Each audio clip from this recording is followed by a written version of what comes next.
Today I want to talk to you about the science of how music affects our emotions. Have you ever wondered why a sad song can sometimes make you feel better, or even bring up a sadness up to the surface? Or even why the most perfect beat can get you pumped out for a workout?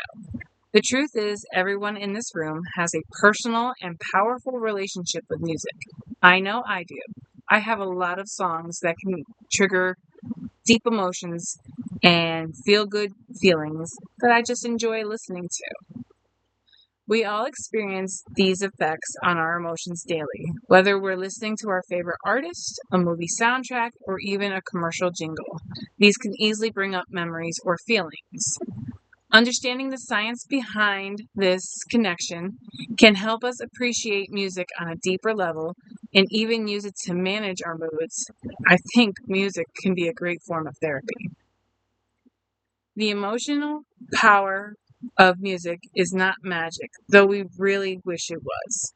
It's a direct result on how sound can trigger specific neurochemical responses, which activate key brain regions and utilize fundamental elements like rhythm, melody to create psychological impacts.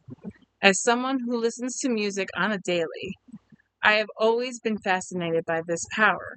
How does a song get to me every day? Why do I listen to this song every day?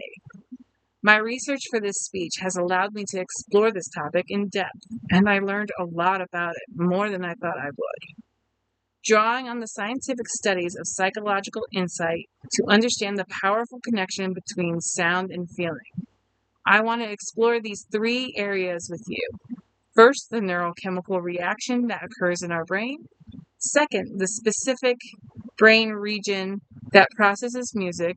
And finally, how musical elements like rhythm, melody, and lyrics are used to manipulate our emotional response.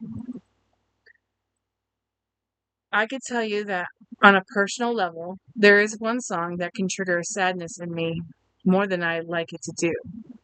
It's by Dean Lewis, and it's called How Do You Say Goodbye? I think it's something, if you've heard the song, you know the fear of losing a parent.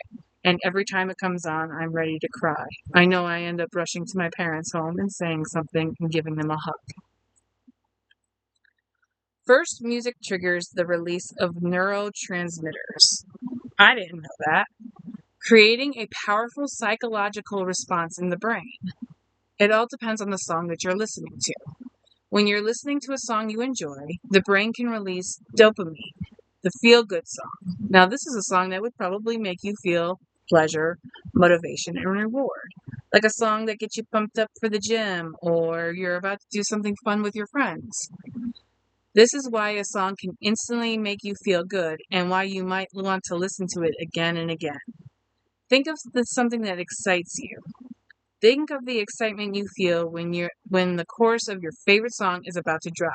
That's dopamine at work. It's almost like a drug and can become addicting, which is probably why we put those songs on repeat. I know I've done it plenty of times. Drive my husband crazy. Music can also influence release of neurotransmitters and hormones. For an example, the stress-reducing effect of calming music may be linked to a decrease of cortisol, the stress hormone. So if you're feeling stressed, a relaxing piece of music isn't just a distraction, it is a psychological tool that can help your body calm down. I tend to turn on Native American music because that's part of my heritage, and sometimes just listening to it makes me feel like I can escape for a little while.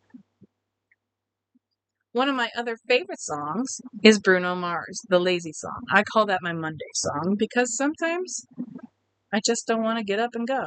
Sometimes I want to be lazy. And now that we've seen that chemical side of things, let's look at what happens when what's going on inside of our brains, I should say. The different area of the brain works together to process music and its emotional contact. The amygdala, the region of the brain involved with emotional processing, is highly active when we listen to music. So there's a lot more going on than just you listening to your favorite song.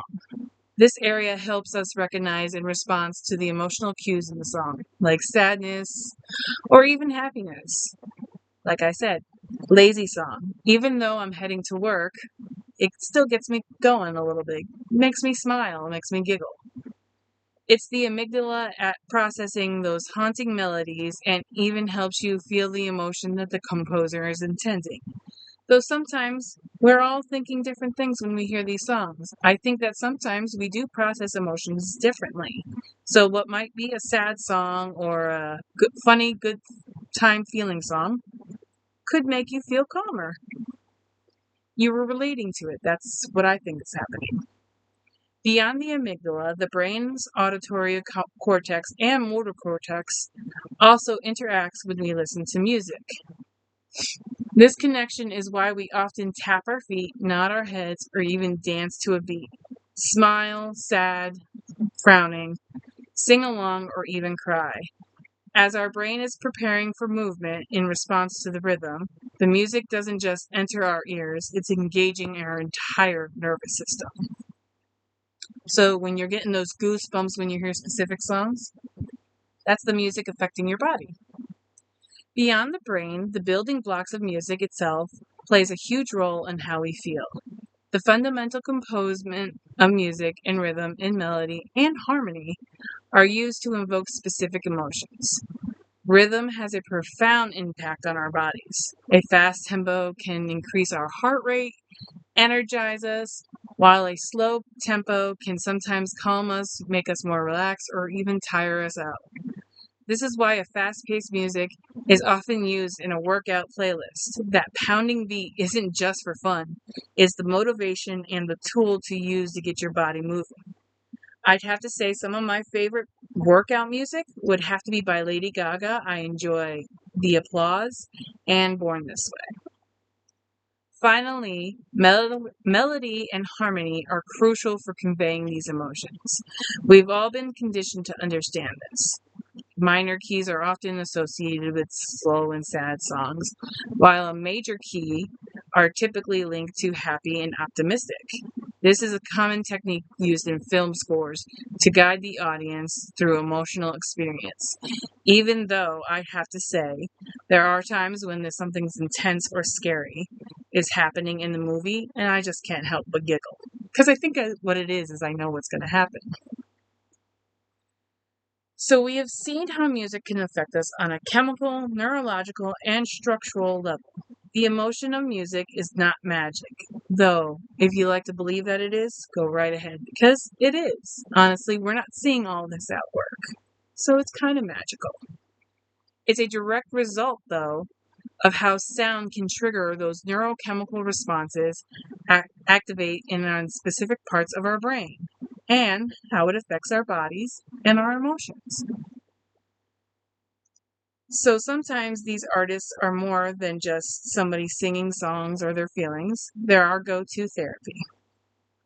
And we've explored the dynamic of dopamine and cortisol that was released during these musics. They have a complete effect on our brains and how the amygdala and other regions are processed and the emotional cues, and how music components such as rhythm and melody are used to manipulate our feelings and even body movement.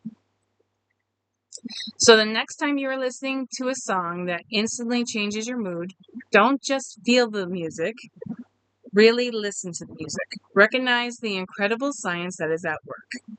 Pay attention to how the beat, the melody, and the harmony is making you feel.